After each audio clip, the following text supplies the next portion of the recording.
Hello friends नमस्कार। तो friends देखंतु पंचायत स्तर में एक बहुत बड़ नियुक्ति रोचे।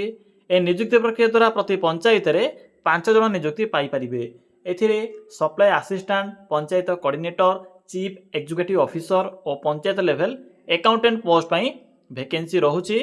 जदि आपण माने मैट्रिक किंबा +2 पास करथिबे तबे पोस्ट आवेदन करि परिबे। आपण के इथिरे मंथली बेसिस रे अप टू 25,000 पर्यंत दरमा भी मिल पारिबो, जहाँकि एक बहुत भल दरमा रोचे। एथिरे ओडिशार सबु जिला पई पोस्ट होचे। सबु जिल्लार प्रार्थी माने एही पोस्ट आवेदन करि परिबे। पिला माने किपरि आपण माने आवेदन करिवे, आवेदन करिवार फुल प्रोसेस मु आपनको ए वीडियो माध्यम रे जणाइबी। तो वीडियोटी को शेष पर्यंत देखि नेबे। चलंतु प्रथमे आलोचना करि नेबा जे एहार ऑफिशियल नोटिफिकेशन टी कोन रहउचे। फ्रेंड्स एही भली नुआ नुआ सरकारी जॉब रो न्यूज़ पाइया पई हमर ए चैनल टी को सब्सक्राइब करी वीडियो को भी गोटे लाइक कर नियंतु। फ्रेंड्स देखंतु एही पोस्ट रे केउ माने आवेदन करि परिबे, हु कैन अप्लाई। एथिरे ऑल ओडिसा रो पिला माने आवेदन करि परिबे। आम ओडिसा रो सबु जिल्ला रो पिला माने एही पोस्ट आवेदन करि परिबे। ए जेंडर टी भी बोथ मेल एंड फीमेल रहउची। उभय पुरुष और महिला प्रार्थी माने भी एही पोस्ट आवेदन करि परिबे। जदि आमे सैलरी कथा कहिबा तेबे 20 रु 25,000 पर्यंत आपन किथिरे मंथली बेसिस रे सैलरी मिल पारिबो, जहाँकि एक बहुत भल सैलरी रोचे। जदि आमे जॉब टाइप कथा कहिबा तेबे परमानेंट जॉब रहिबो। देखंतु पिला माने जदि आमे पोस्ट नेम कथा कहिबा तेबे एथिरे 3 प्रकार पोस्ट पई वैकेंसी खाली रहउची, जेपरि कि सीईओ कम पंचायत कोऑर्डिनेटर, एहा सहित अकाउंटेंट एवं सप्लाई असिस्टेंट बा जगाना सहायक पोस्ट पई एथिरे वैकेंसी रहउची। नेक्स्ट होची एजुकेशन क्वालिफिकेशन। पिला माने आपण माने एथिरे आवेदन करने पूर्व थरुटे देखि नियंतु जे एथिरे केउ पोस्ट में कौन सब क्वालिफिकेशन रहिबो। देखंतु मैट्रिक पास पई पोस्ट होची, +2 पई भी रहउची, पीजी पास पई भी रहउची। जदि आपण माने डिग्री टी बा पीजी जदि कंप्लीट करथिबे किबा +3 टी जदि कंप्लीट करथिबे तेबे एथिरे सीईओ कम पंचायत कोऑर्डिनेटर आवेदन करि परिबे। बाकी अकाउंटेंट पई रहउची 10+2 पास और सप्लाई असिस्टेंट पई रहउची केवल 10 पास बा मैट्रिक पास। तो पिला माने जानि परिले जे एथिरे केउ पोस्ट में कोन क्वालिफिकेशन रहिबो, तो सही अनुसार आपण माने एथिरे अप्लाई करि परिबे। देखंतु नेक्स्ट होचे एप्लीकेशन फी। एथिरे केउ पोस्ट रे कोन सब एप्लीकेशन फी रहिबो। तो देखंतु पिला माने एथिरे नो फी रहउची। आपण के एथिरे कोनसी प्रकार एप्लीकेशन फी पेमेंट करिबार आवश्यक नाही। आपणकर कैटेगरी जनरल हो, ओबीसी हो, एससी एसटी हो, जे कोनसी कैटेगरी रो भी जदि आपण माने होइथिबे ना काहे कि किछि भी असुविधा नाही। समस्त free of cost apply process रहिबो। सबु पिला माने एथिरे मागणा रे ही आवेदन करि परिबे। आपन के एथिरे टंकाटिए भी एप्लीकेशन फी पेमेंट करिबार आवश्यक नाही। यहा पर आसुची एज लिमिट। देखंतु पिला माने एथिरे आवेदन करिबा पई मिनिमम एज लिमिट रहउची 18 वर्ष, मैक्सिमम रहउची 35 इयर्स बा 35 वर्ष बयस रहिबो। जदि आपनकर कैटेगरी ओबीसी, एससी एसटी किंबा जदि पीडब्ल्यूडी कैटेगरी होइथिबो तेबे सेही अनुसार आपण माने इथिरे एज रे अतिरिक्त सुविधा पाई परिबे बा एज रिलैक्सेशन पाई परिबे।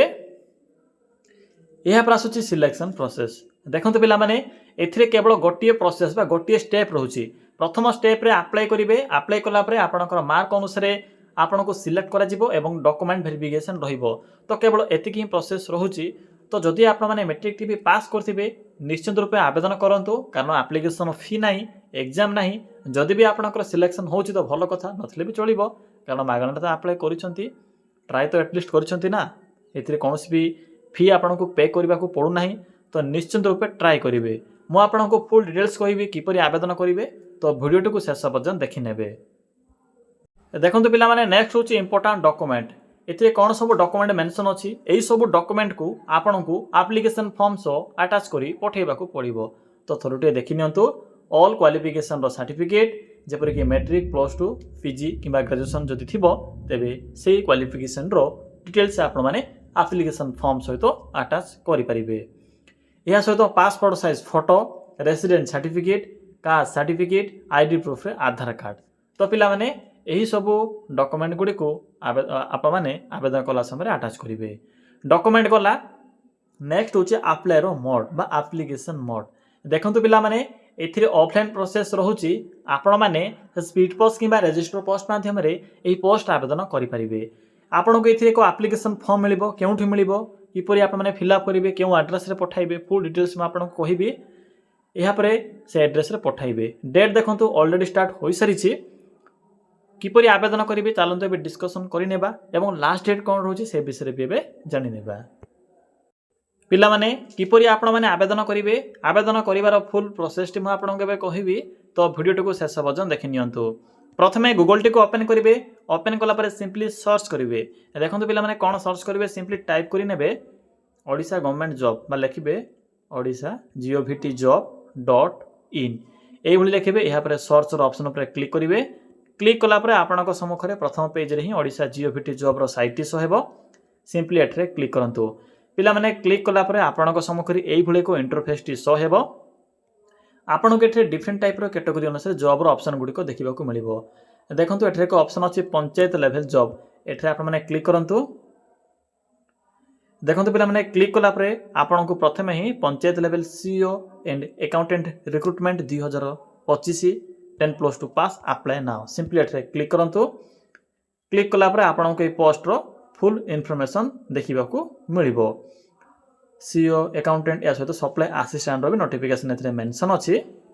एबे देखंतु पिला माने किपरि आवेदन करिवे देखंतु लास्ट डेट कोन रहउछि कारण लास्ट डेट इंपोर्टेंट रहउछि आपण माने जदि आज देखुन तो भल कथा आवेदन करि परिबे किंतु जदि 10 दिन कि 15 दिन पर देखंतु तो अप्लाई करि परिबे नाही कारण 8/10/2025 होछि एथिरे आवेदन करिवार लास्ट डेट।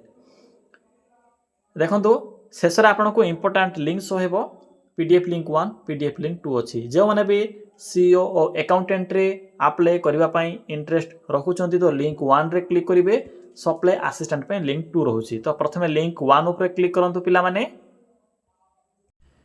पिला माने लिंक 1 ऊपर क्लिक कला परे आपन को सम्मुखरे चीफ एग्जीक्यूटिव ऑफिसर बा सीईओ सहित अकाउंटेंट रो नोटिफिकेशन देखिबा को मिलिबो 7टी पोस्ट होछि सीईओ रे 8टी पोस्ट होछि अकाउंटेंट रे। देखंतु पिला माने डिग्री डी कंप्लीट करिथिले सीईओ रे आवेदन करि परिबे बाकी 10+2 पास करिथिले अकाउंटेंट रे आवेदन करि परिबे एवं सप्लाई असिस्टेंट पई केवल मैट्रिक पास रहउछि सैलरी भी एथे मेंशन अछि 20 रु 25,000 पर्यंत दरमा मिलि परिबो।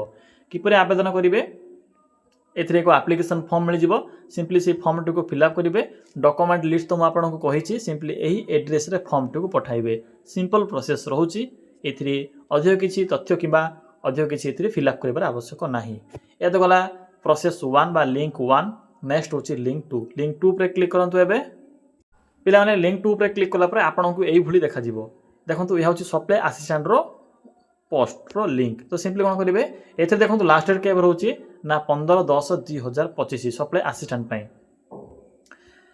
देखंतु कोन सब एथे टर्म्स एंड कंडीशन रहउछि एथिरे आपनकर कैरियर मार्क कोन से सिलेक्शन करा जिवो देखंतु नोटिफिकेशन पीडीएफ लिंक अछि सिंपली एथे क्लिक करंतु। पिला माने देखंतु पिला माने पीडीएफ टी को मु ओडिया रे डाउनलोड करली आप माने चाहे इंग्लिश रे भी डाउनलोड करि परिबे। देखंतु सप्लाई असिस्टेंट जहा कि ओडिया रे जगाण सहायक यह एक पंचायत स्तरीय पोस्ट रोचे प्रति डिस्ट्रिक्ट में वैकेंसी आज थे एवं जो डिस्ट्रिक्ट रही बौद्ध जिलार ही सप्लाई असिस्टेंट रोचे कारण सीईओ और अकाउंटेंट पे different apply process different form एवं सप्लाई असिस्टेंट पे भी डिफरेंट रोचे। देखो पिला माने आपणकर जो मिनिमम शिक्षागत योग्यता एथिरे मैट्रिक पास बा मैट्रिक पास रहिबो बा 10 पास रहिबो एप्लिकेशन फॉर्म मिल जिवो ओडिया रे फिलअप करिवे भल भाव रे पढ़िबे कारण एथे आपणकर सिलेक्शन प्रोसेस डिफरेंट रहउची और सीईओ और अकाउंटेंट रे भी डिफरेंट रहिबो। बाकी देखंतु एड्रेस मेंशन अछि ओडिया रे भी पीडीएफ मेंशन अछि आपन को किछि भी एथिरे फिलअप कला समय असुविधा हेबो नाही तो एही प्रोसेस द्वारा आपण माने सप्लाई असिस्टेंट रे भी आवेदन करि परिबे। तो पिला माने एही भली भाबरे निज निज जिल्ला रे आसुतिबा वैकेंसी रो इन्फॉर्मेशन पाइबा पई चैनल टी को सब्सक्राइब करंतु या सहित आपनकर डिस्ट्रिक्ट रो नाम टी को भी कमेंट करंतु जदि आपनकर डिस्ट्रिक्ट रे किछि भी वैकेंसी आसीथिबो तबे हमर टेलीग्राम चैनल हो किबा नेक्स्ट वीडियो माध्यम रे भी मु आपनको जणाई देबे।